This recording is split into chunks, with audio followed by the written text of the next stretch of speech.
नया अहदनामा। मत्ती की इंजील। दूसरा बाब, मजूसियों की आमद। जब यीशु हेरोदीस बादशाह के जमाने में यहूदिया के बैतलहम में पैदा हुआ, तो देखो कई मजूसी पूरब से यरूशलेम में ये कहते हुए आए कि यहूदियों का बादशाह जो पैदा हुआ है वो कहाँ है, क्योंकि पूरब में उसका सितारा देखकर हम उसे सिजदा करने आए हैं।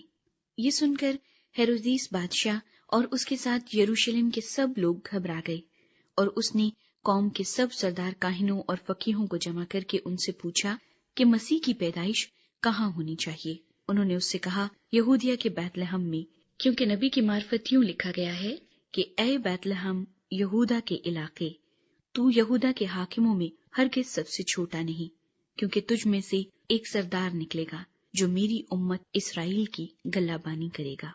इस पर हेरोदीस ने मजूसियों को चुपके से बुलाकर उनसे तहकीक की कि वो सितारा किस वक्त दिखाई दिया था, और ये कहकर उन्हें बैतलहम को भेजा कि जाकर उस बच्चे की बाबत ठीक ठीक दरियाफ्त करो, और जब वो मिले तो मुझे खबर दो, ताकि मैं भी आकर उसे सिजदा करूं। वो बादशाह की बात सुनकर रवाना हुए, और देखो जो सितारा उन्होंने पूरब में देखा था वो उनके आगे आगे चला, यहाँ तक कि उस जगह के ऊपर जाकर ठहर गया जहाँ वो बच्चा था।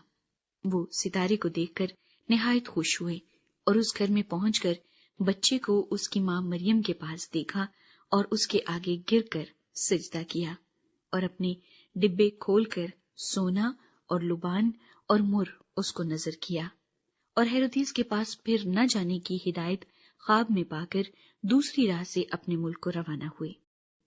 मिस्र की जानिब रवानगी।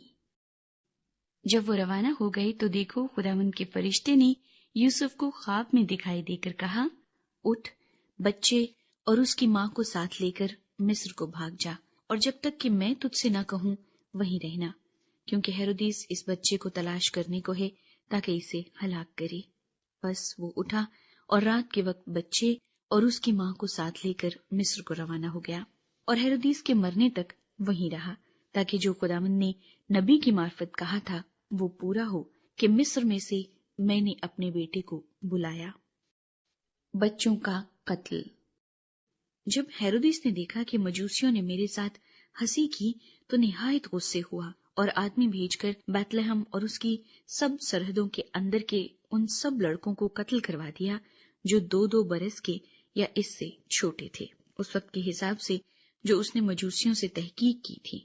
उस वक्त वो बात पूरी हुई जो यिर्मयाह नबी की मार्फत कही गई थी कि रामा में आवाज सुनाई थी, रोना और बड़ा मातम।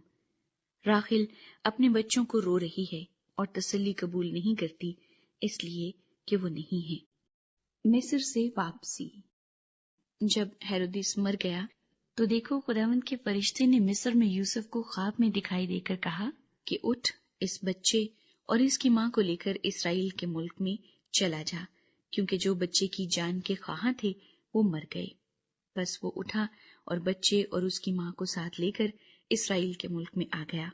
मगर जब सुना कि अरखलाउस अपने बाप हेरोदीस की जगह यहूदिया में बादशाही करता है तो वहां जाने से डरा, और ख्वाब में हिदायत पाकर गलील के इलाके को रवाना हो गया, और नासरत नाम एक शहर में जा बसा, ताकि जो नबियों की मार्फत कहा गया था वो पूरा हो कि वो नासरी कहलाएगा।